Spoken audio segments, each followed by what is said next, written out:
Welcome to SchezzWho, Hampton Road's top spot for politics. And this is a double header, the second show tonight as we talk about politics. Definitely want to thank a lot of many great family, friends, and businesses to help get the show going, including my wife, Andrea Dixon, who founded the channel herself.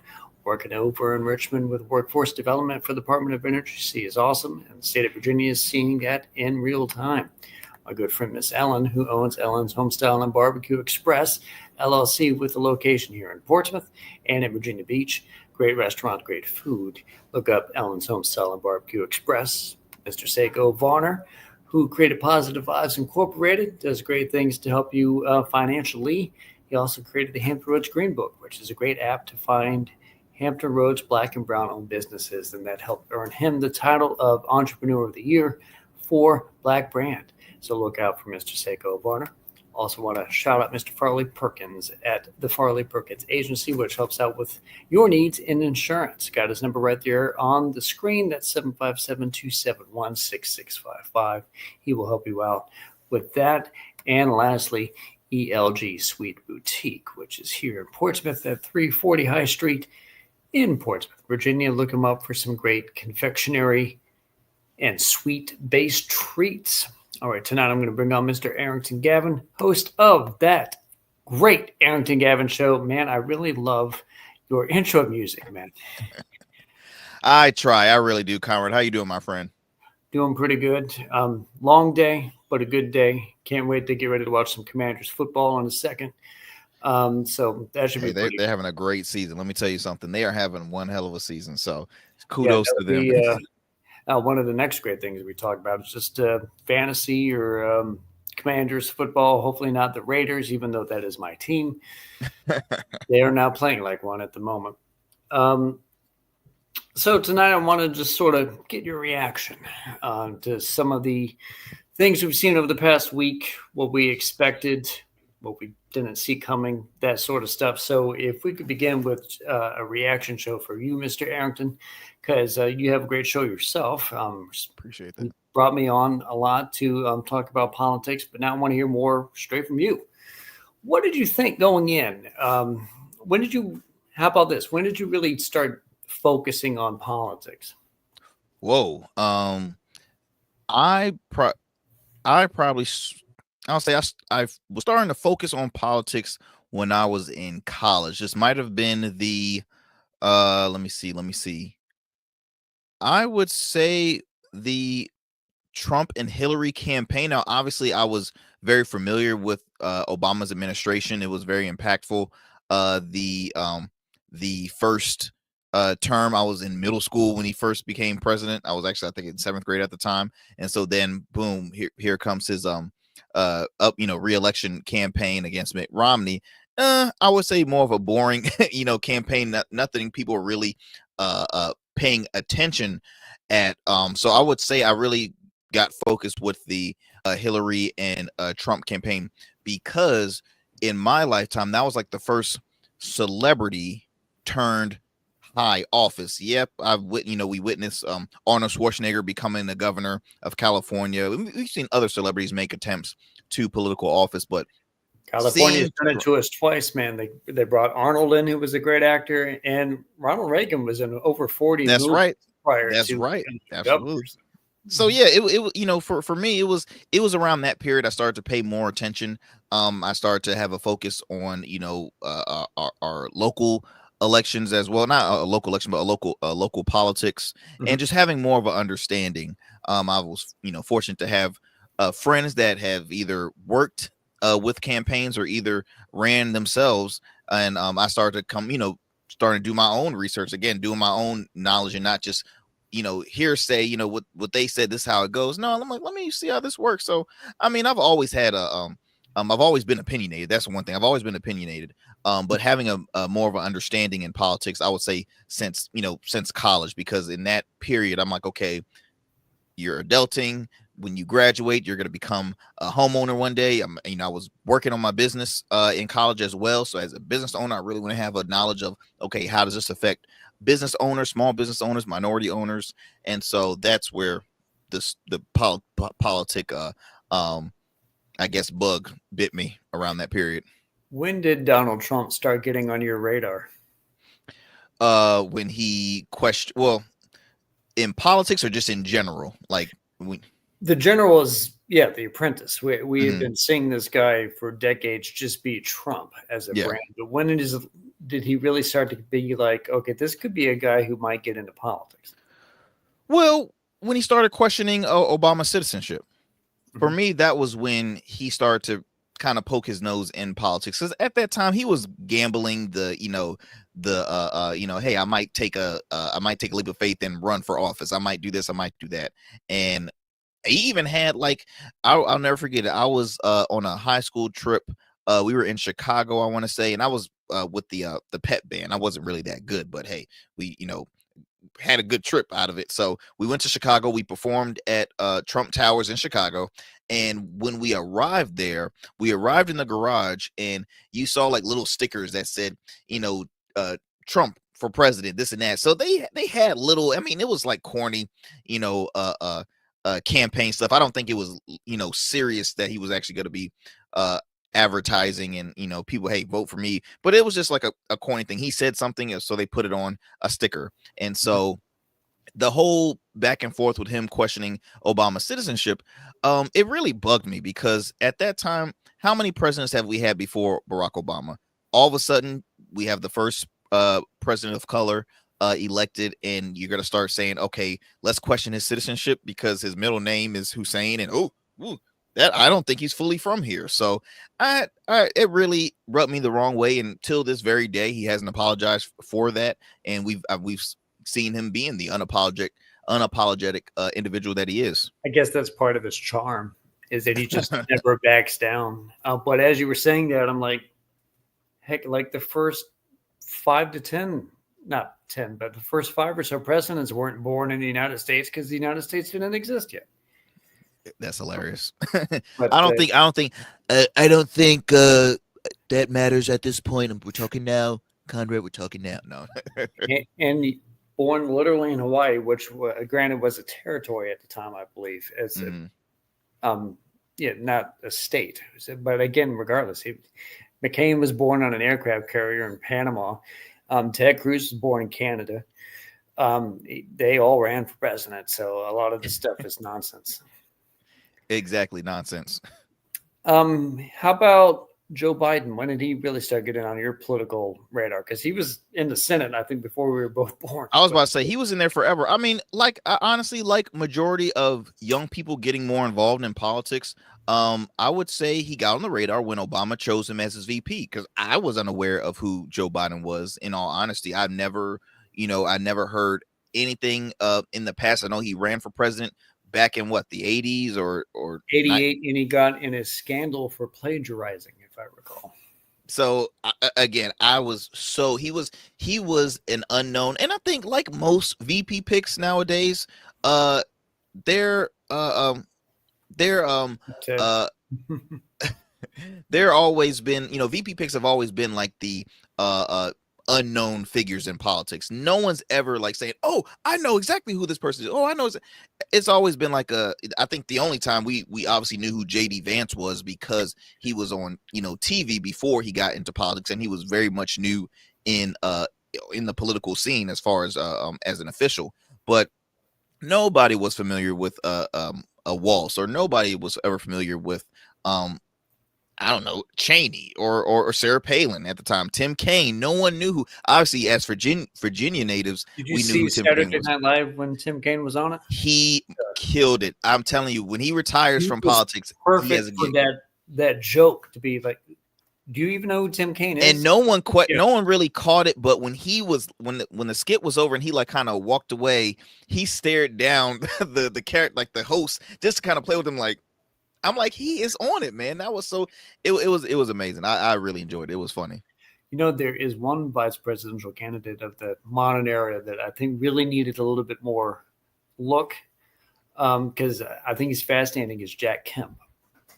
Yes, because he was a former football player, and he is known to be a Republican, staunch, but did anti-Republican things and would deliberately go out into areas that were thought of as not Republican.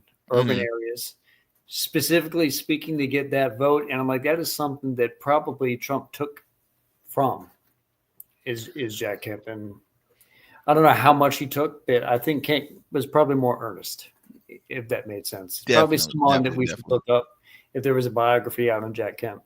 Hey, how about Kamala Harris? When did she start poking up into your mind as a political figure? So let me see, as a political figure, it was actually before she ran for presidency, because she was, I mean, I feel like California politicians are celebrities, like they're known outside their state, and so she was someone that would brush across the screen, or it will show at a local, not a local event, but just at an event, you're like, oh, here's Kamala Harris. Okay, who is this person? Because look, if you look at old clips, she used to date Montel Williams, a famous TV host. She also at the time dated the mayor of San Francisco, if I'm not mistaken. Willie Brown. Oh, yes, Willie Brown. And so I was familiar with Willie Brown, just amongst people in my family, just telling me history about officials, especially African American elected officials, because we all know who Marion Barry was, we knew who Willie Brown was, it's like it was figures that your folks wanted to let you know, okay, hey, this person did this person. So eventually you cross paths of Kamala, but never really focused too much, because again, California, Virginia, I'm like, okay, let me worry about what's in the state of Virginia, and then once it gets to higher office, okay, then I'll start tuning in. But yeah, when she ran for presidency, that was when I think the world, just like myself, has started to really read up on her background. And obviously she was a very accomplished individual, state prosecutor, district attorney. She clearly had worked her way up the corporate ladder, and well deserved. But like a lot of candidates running for presidency, it's a hard, especially if you're a newbie, it's hard to really earn the public's vote. And it showed, because she had to end her campaign way early in the primaries, because she didn't even have the finances to continue a campaign, which meant she couldn't gravitate to I guess more voters, especially voters with funds that can help move her up further within the campaign. So I don't think that was a loss for her. I think it was a learning experience, because it was her first time running for office. Back to 2016, what were your thoughts as to how the campaign went for both Trump and Clinton? And what would you second guess? Honestly, I had the same thought process. I'll speak for let me speak for Clinton first. Clinton was former first lady.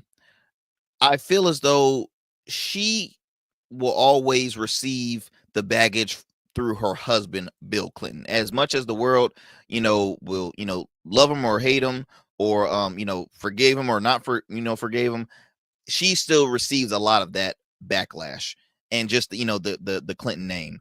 I think she was very qualified. I personally think or thought that Barack Obama should have named her at the time as VP instead of Joe Biden, instead of naming her a Secretary of State. I really wish she would have been vice president. I just think that would have been a better move, especially not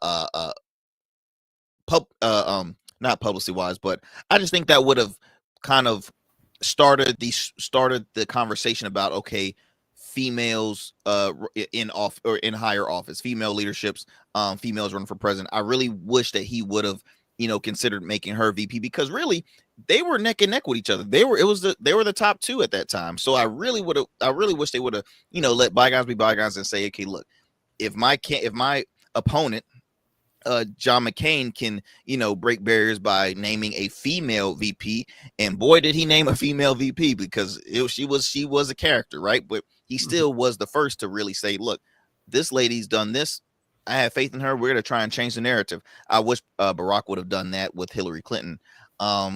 Again, qualified individual. I didn't agree with her on not all the time, but I mean, again, it was most things that I'm like, okay, I think she'll be great.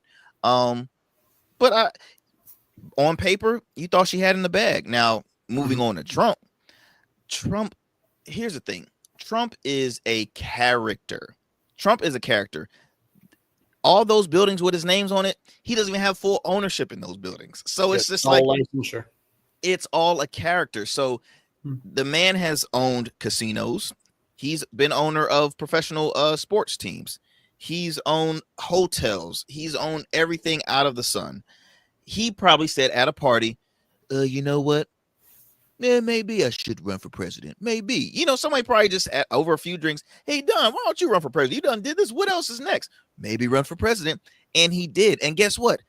The mother effer won. And he's like, I truly think he was shocked that he won because his whole strategy, man, wasn't on policy. It was on insults. It was on bragging. It was on just personal attacks. He likes to joke around, and for people, I feel as though like if you want to get entertained, Trump's your guy because that's all he does is entertain. The rallies, entertainment. To me, I've never said, well, I'm a lean towards this. No, he's always brought over.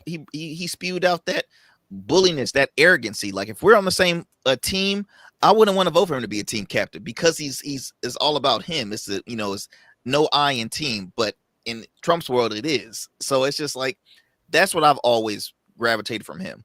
I don't think he was ever relatable because he was born into money. There was never he might be relatable to a fellow wealthy business owner that says, hey, look, I can relate to Trump. He filed bankruptcy these many times, or he's done this. Okay, we can somewhat relate. But to like the average person in America, what the hell can he relate with besides being an unfiltered person that's not a quote unquote politician at the time?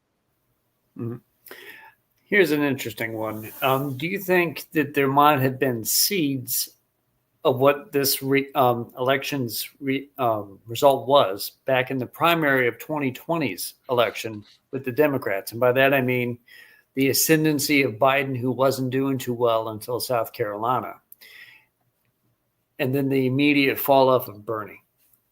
Do you think that helped? Because we ended up getting Biden, but that was due to COVID mainly. I would like to think that I'm glad that we were able to get Trump out, but I'm not entirely sure someone like Biden would have won if the economy was otherwise going really good and COVID never happened. I couldn't agree with you more on that one because I've said it many times on my show. Biden was the almighty replacement. Biden was not even in my top 3, top 5 choices at the time when it was. I'll just be honest, like he was not. He was the almighty replacement. Like most people, you give Trump 4 years, he starts to annoy everybody. Literally, both parties got annoyed by Trump. So that's why you had the first. When have you ever seen a party or a PAC that was a group of Republicans that was anti the nominee of their own party? Like, I mean, when the Lincoln Project was started, we were like, whoa, what is happening here? It was mind blowing. You never saw anything like that in existence. So seeing that occur helped Biden, as well as you mentioned South Carolina, because with the help of Congressman James Clyburn, he really benefited by backing Joe Biden. Joe Biden even announced during his victory speech, hey, the Black community, thank you, because you brought me to the seat. And it's true, right? So boom, he's in office. And he ended up winning that. Now you go back to seeds of 2020 as far as with Bernie Sanders and Biden. It's kind of a hard call. It really is a hard call because I personally think, and I've been a broken record speaking a lot about it with this election, but I'll just basically say it, and I might be moving a little head in the conversation, but the Democratic Party shot themselves in the foot this past election cycle. Clear as day, in my opinion, they shot themselves in the foot. I think Joe Biden is definitely to blame because he said he was going to be a one-term president. He was going to be a one-term president. What does he do? He starts teasing, I'm going to run for re-election. Hold up, Joe. Hold up. That wasn't the plan. That was not the plan. He went in an elderly individual. You were supposed to, do your 4 years, make room for the next up and coming and keep it moving. But That would instead, have allowed a real primary if they did that. I'm still to this day. I mean, hey, I've spoken with friends of mine who are elected officials that are Democrats. They say the Democratic Party, they've told me the Democratic Party struggles when it comes to strategy. They sucked at strategy. I'll give them a fat F. They sucked at strategy. Joe Biden screwed the party. And it was really just it was a hard pill to swallow it was the biggest loss ever for the Democratic Party. Jamie Harrison will not be seeking a re-election for the DNC chair.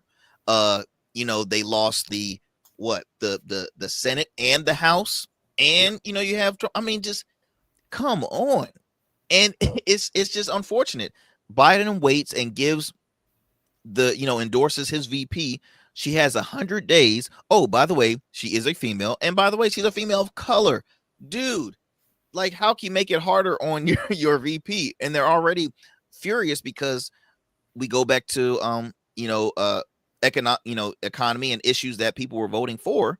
That right there was going to be all brought into questioning through not Joe Biden, but through Kamala Harris. And it's just, the rest was history. I know I kind of moved a little further there. I kind of rant off, my bad. And I want to play off that. Her being not only a woman, but a woman of color. Do you reflexively think that has something to do with it? Or do you think we're only using our 2020 hindsight to say that is what it was? Is there more than just that? Is that really what it is? I personally, and I mean, I could be getting some heat by saying this, but I don't think race and sexism was the most reason, the main reason why she lost the election. I mean, that's crazy to say that. Does sexism and racism exist in America? Absolutely. I definitely think it wasn't the majority. Yes, it had an impact on the election, but it didn't have the majority factor. The majority factor was, again, this lady had 100 days to campaign for a presidential election. When Trump was out of office, Trump never stopped campaigning. Yep. He kept on doing those rallies. As corny as they were, he held on to his base. Like, he always kept the numbers going. I will say that messaging was really poorly done for the Democratic Party. You can't continue to go on stage, talk about how bad this person is, when, again, we go to what people really cared about. People cared about is what's better in their pockets. It's unfortunate that they thought that they could win the election by speaking on women's reproductive rights, which I think is very important and should have been a top tier issue, but it wasn't. People voted on money, because at the end of the day, what is more relatable to the majority, and that is finances. It was a lot of misinformation that was being brought out, as well as, I think it was a lot of low voting turnout this past election. There wasn't the same numbers. I think Biden had a huge amount of voters in his election, and it dropped 81.2 million. Yeah, it dropped. I checked, Kamala has 72.4 or something like that million. So a fall off near 10. I mean, Trump won the popular vote and the electoral vote. Come on now. I mean, that's saying it right there. If Harrison wasn't going to rerun, he would have otherwise have been fired, because that is such a poor performance from top to bottom. And I mean bottom in the sense that you lose the House of Representatives and the popular vote. And guess what? They raised them about $1.5 billion for this campaign. They raised $1 billion, and they're still in debt. And they're still in debt. And absolutely right. They chose the couch. And I mean, I witnessed this firsthand, because I had the opportunity to and I got to make a shout out to my friend Les Smith, the man, newly elected city council in the city of Chesapeake. Never gave up. Show. Absolutely. I'm down.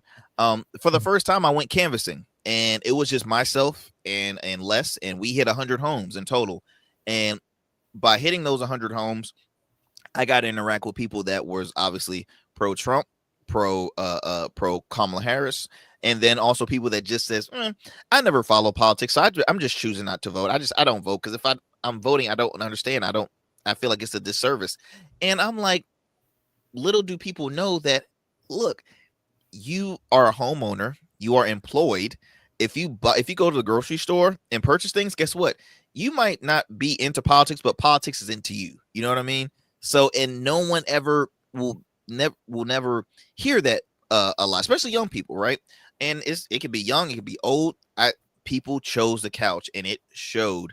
And then on top of that too, you had the percentage as far as Latino men. I mean, Trump had a huge number of Latino voters and voters in general that people assumed that wasn't gonna support him. So I mean, the posters got it completely wrong. The campaign strategy, I'll go back, was very poorly. Kamala should have done every single media ever. Now, at the time, I wasn't too gun-ho on, oh, it's been this amount of weeks, she needs to start saying something. I don't really think it was that big of a deal, but when it's crunch time, if you have an opportunity to say, go on the Joe Rogan show, I get it. Joe Rogan's probably not leaning more towards your side of in agreements, but at the end of the day, I didn't watch the full show, but I just looked at the viewership numbers within the first 24 hours. In the first 24 hours, Trump and Rogan had, I'm gonna say, 27 million views in the first 24 hours. This next one that Kamala Harris did, she did Club Shay Shay, hosted by Hall of Famer, NFL Hall of Famer Shannon Sharp. Shannon Sharp, that in the first 24 hours, she had about 534,000 views in the first 24 hours. I'll add to that. Are you a fan of Carlos Miller?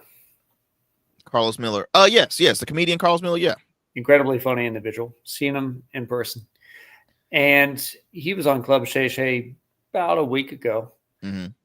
And his views within about 3 days was over 1.5 million with Carlos Miller. Mm-hmm. And at the time I watched that, it had been 12 days since Kamala Harris was on, and she was only at 1 million.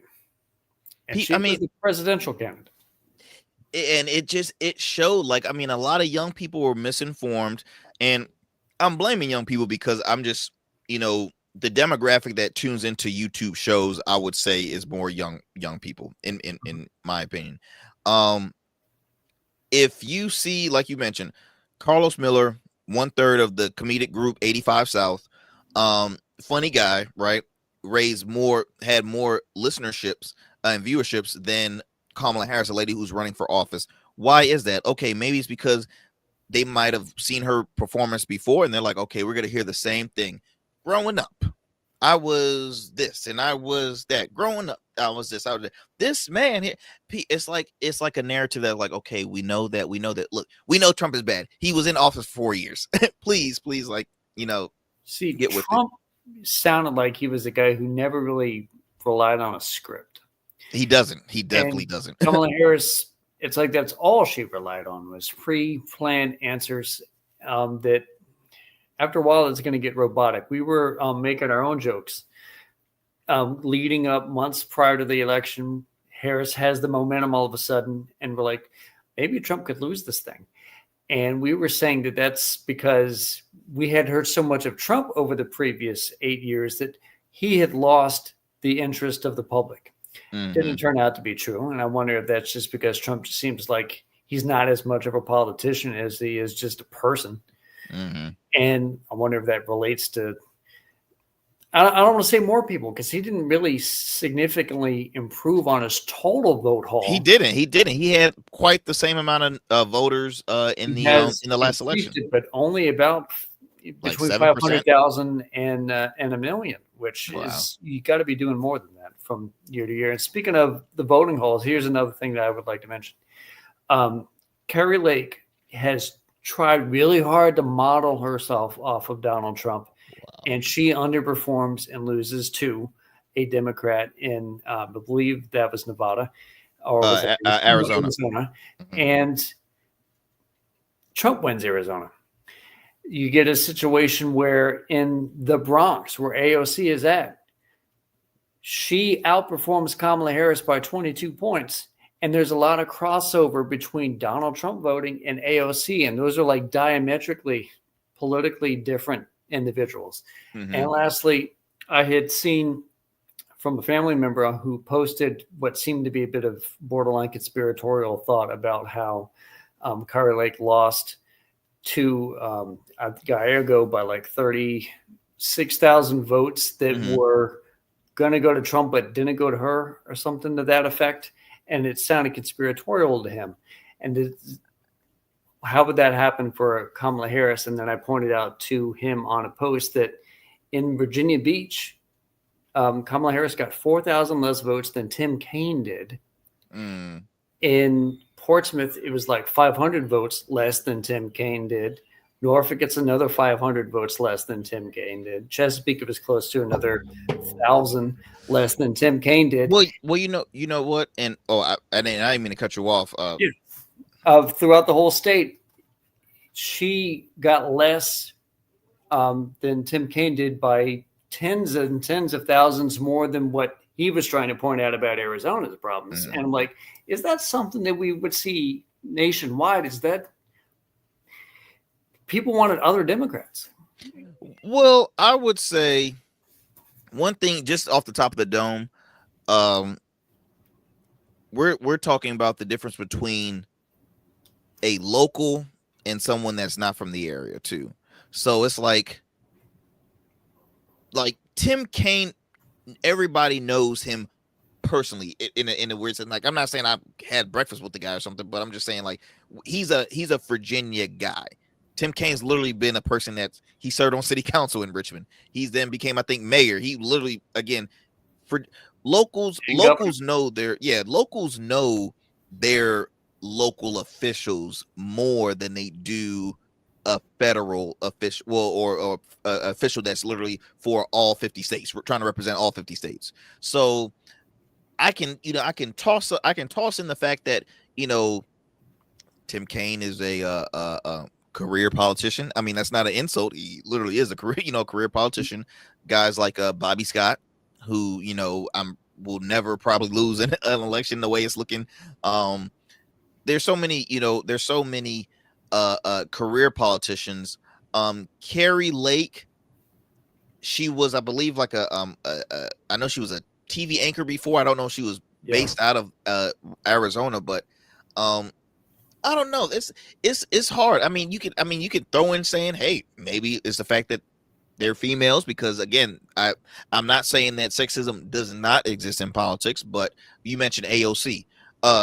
So again, locals. It's that's literally like the first thing I think that's off the top of my head is the fact that people know one official person personally rather than saying, okay, I don't know anything about this person, because a lot of people were still bringing up the cases like, I don't know Kamala Harris. I feel like I don't know her. I know her policy stuff, but I feel like I don't know her. You know what I mean? And it kind of goes back to the whole, it sounds like she's scripted and Donald Trump, goes off the cuff. He doesn't go with a script. So yeah, there could always be the faint thing that maybe that is how you measure the difference between sexism and politics. True, very true. Still racism in politics. Tim Kaine is the prototypical white male politician. Yeah, he's well known in Virginia, but there's a reason why they call it top of the ticket. A lot more people are coming out to vote because it's a presidential election. Yeah. So you would think that a little bit, the further you go down the ballot is where the numbers should be shrinking, as opposed to it starts less than Tim Kaine or Kari Lake. AOC's Congress, so there was Senate in between that, if they even had a Senate race in New York. I don't remember if they did. No, they did. Shelley Brown, I think, won re-election. Which, again, is that something you have to watch out for in the next 4 years? I hate to think that the Democrat Party tries to be like, hey, we realize that we can't run someone who is both a woman and a minority. I don't like the messaging. I like the idea that we should do that and just give it some more time or run a better candidate. Well, comrade, I mean, that's the thing. You said something that, again, I agree with you. Like, what message are we sharing? What message are we sending out to people? You got to realize, bro, we have a president that was found guilty, 34 felony counts, 34 convicted felony counts. He was found liable in a civil suit for sexual assault. He had 2 cases pending at the time. I think in total there were like 91 cases. I'm pretty sure the message they said F the message. They're going to be washed away now because completely. Yeah. Completely. So again, what message are we sharing? And then you have to look at it when everybody was predicting who Kamala Harris was going to choose for the VP. The first thing we said, well, we know she can't have another female on that ticket. That's just not going to work. It's sad to say it's sad to say because, I'm a mama's boy, right? I'm surrounded by strong women. My wife, my mother, my 2 aunts. Those are people that I looked up to. It's hard. The fact that, again, the first thing they said, okay, no Gretchen Whitmore. No, we can't do another female. Oh, no, we can't do 2 black people on that same ticket. No Westmore. No, we can't do that. No, Raphael Warnock. Oh, absolutely not. No, we can't do that. So it probably would have helped Georgia. It definitely would have helped Georgia. They end up going with, now I'm curious if she should have gone with Shapiro at this point, because I don't think she won Pennsylvania. No, she lost Pennsylvania. I think she got swept in what is considered the blue wall anyway. Yeah, 7 swing states she did not win. 7 swing states. Now, I will say Virginia showed up. Virginia was like, hey, vote, she won that. Not we, because independent, but majority of the current officials won. Really, they kept the familiar faces, right? Kiggins won. I believe is it Whitman out of District 1. Yep. I think he won, and then so won in 7. 7, okay, to replace Spanberger, I think, who's now running for mayor. Not mayor, but governor next year. So yeah, we did pretty good as a whole in Virginia, but it's part of it, because I think that the margin that Kamala Harris was expected to get in Virginia was less than what she actually, more than what she actually got. I'm still to this day like I feel fine. Like when I saw it, I was getting nervous, kind of like the days heading to. I'm just like, damn, like anything can happen. My stomach's getting a little but I'm not as, I guess, like my wife is very very disappointed, and I feel like a lot of women of color is definitely disappointed in the outcome. But it's like, hey, look, he won by a landslide. I don't know what else you want us to say. He won by a landslide. My true frustration is with the Democratic Party, and this is personally why I've always been a middle person. I've it's been little things like that, like, okay, where's the backbone, right? Where is this? Where is that? Like you speak on policies, but guess what? You never spew them out to the masses as far as talk about your accomplishments when you're speaking on stage. You never do that. It's always, okay, we got to do this before this side takes over because this side is bad. No one cares. People already know that. They're here to listen to you. So obviously they know the opposing side is bad. But the gentleman, I'm forgetting his name to save my life. Chris, is it Hines? MSNBC? No, Chris. We did a show. Not Phil Hines. He co-hosted the podcast with the delegate from is it Culpeper? Oh my gosh. Freitas, yes. What's his co-host name? Christian Hines. Yeah, he is. Christian Hines. Okay. That's a guy I would really like to hear his thoughts on. So he said something that always stuck with me, and he was talking about the shift amongst the parties, because obviously with this huge loss that the Democratic Party took, the party is, people are going to be walking away. Absolutely. Right, absolutely. But look, even the Republican Party, I know they won and all, but look how many GOP members was for the first time endorsing a Democratic candidate. And maybe I've always been that has been like a small percentage of like my conspiracy theory, and that also hurt I think Kamala Harris. You would think it was great because, okay, she's receiving all these endorsements, but for people that are diehard Democrats, seeing her always speaking highly about Liz Cheney and going on tour, maybe that rubbed the wrong way to certainly bad branding. Exactly. And it doesn't win the Republicans, because I've heard that in about 94% of Republicans voted Trump in 2020 and 94% of Republicans voted Trump in 2024. So there was no change of them in terms of coming over to vote for Kamala Harris. But what it might have done is to scare away her own base. Exactly. And here's the thing. You can't keep on spewing out the endorsements from celebrities. Like, to me, that was childish. All these massive concerts. You got J-Lo, you got this person, and I understand, like, I'm not saying completely wipe out endorsements, but you can never give up on the grassroots stuff. Going door to door. You can't always rely on, let's do TikTok, let's do this, let's do that, let's do a commercial, let's have these. Oh, if Oprah says we're good, come on, it's Oprah, y'all, it's Oprah. Come It on, cost $1 million to get Oprah to go up on stage. Yeah, well, that's and I will. So that's kind of speculation. So they followed up with Oprah. Oprah said that it was paid to her staff when she had it, which I can understand, because hey, use your staff. But it's still, again, to add on what you're saying, like to piggyback, it was given to her, so it wasn't like it was in her pocket, but $1 million was given to the party. And there's a story that she gave I believe like $500,000 to one of Al Sharpton's foundations before they did the MSNBC sit down interview. Little things like that is like, yes, it doesn't look good, but honestly, that's the business of politics. Like, there's been politicians that will say, hey, look, you got to start charging, people to come speak with you. I mean, hey, I hear it all the time.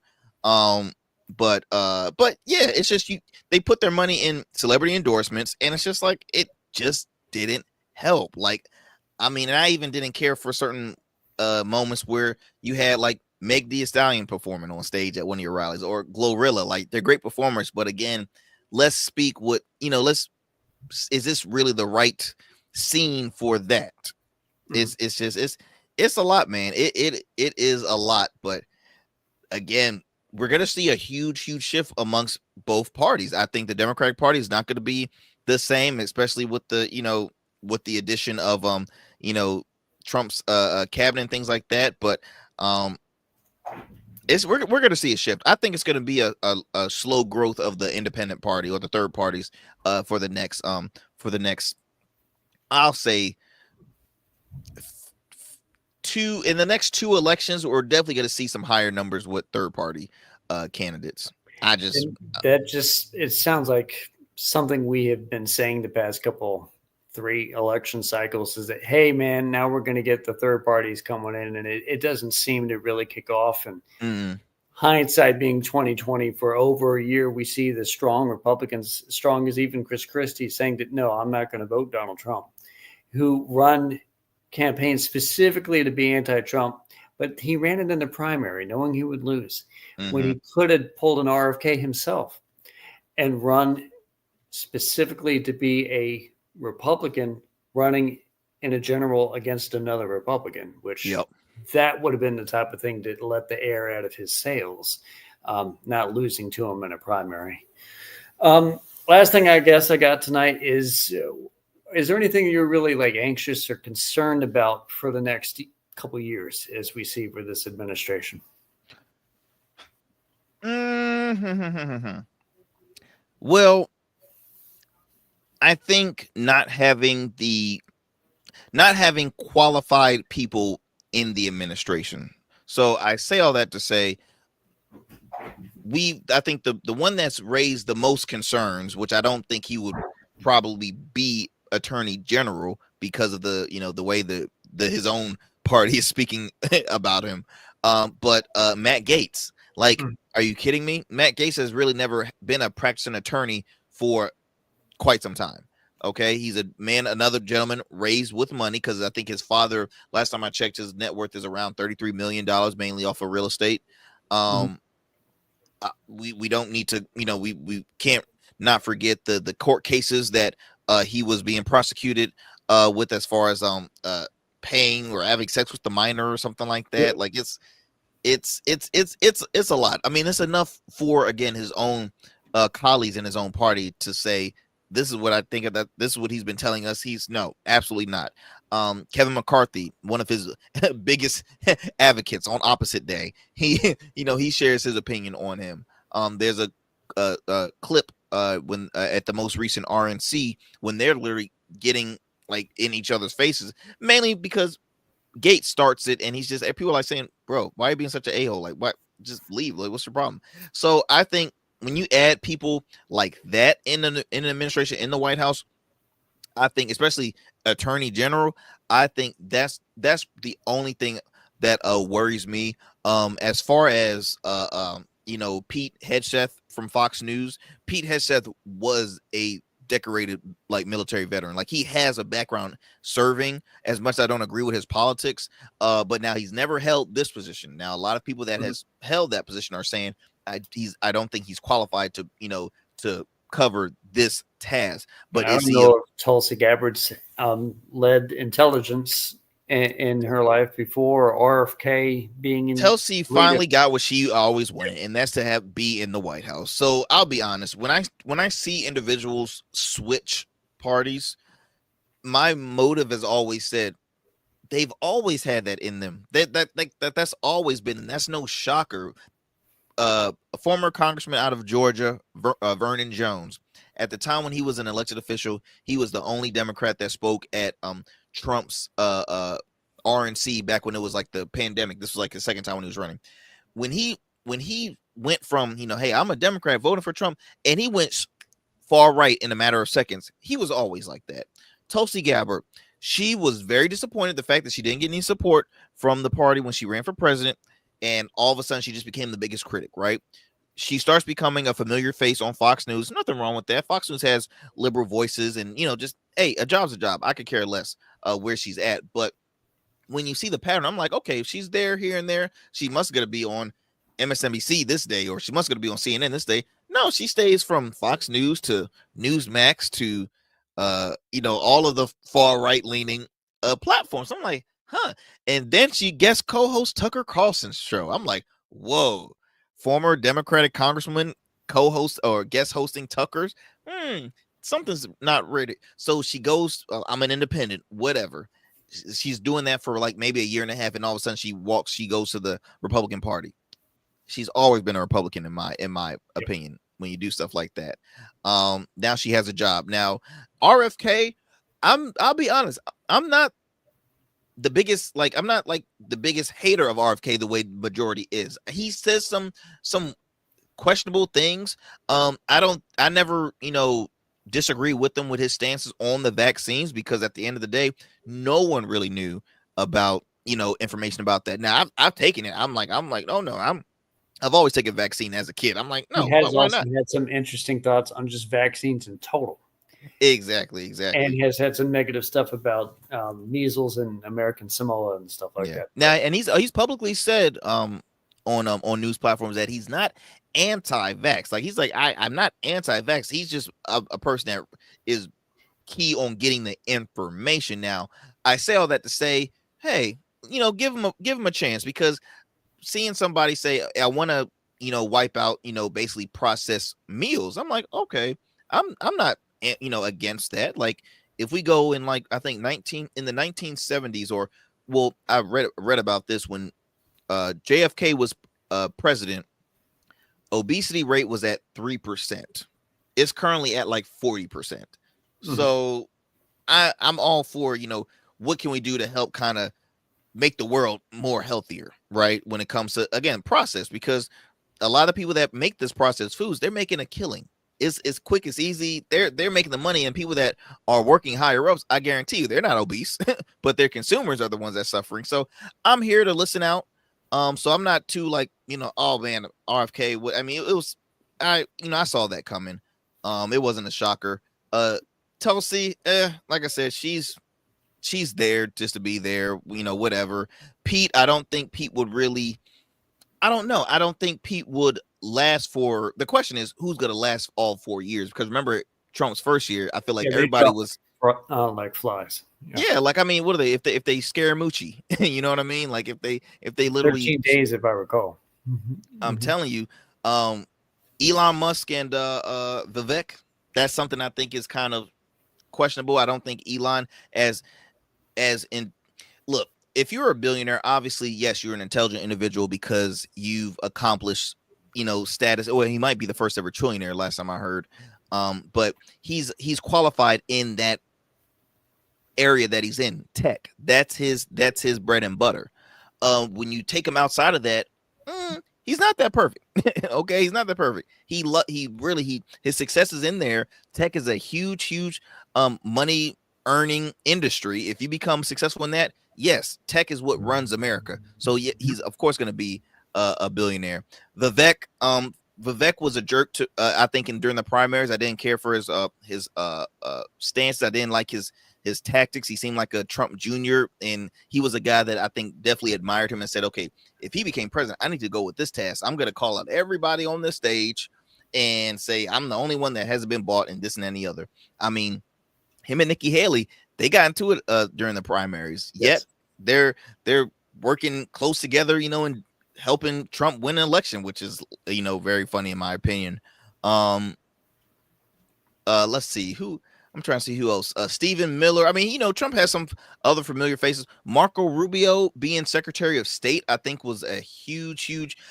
I think that's a big deal, and I think that's almost like Trump giving a favor to the Latino vote because he earned such a high voting turnout from the male Latinos. Because 2028 pump. Absolutely, because this will make Marco Rubio the first ever, I think, Latino American elected in that position. So hey, people can always say that was the first under what administration? The Trump administration. So there's some interesting selections. Kristi Noem, the lady that obviously I think she said killed her dog or something. So. Yes.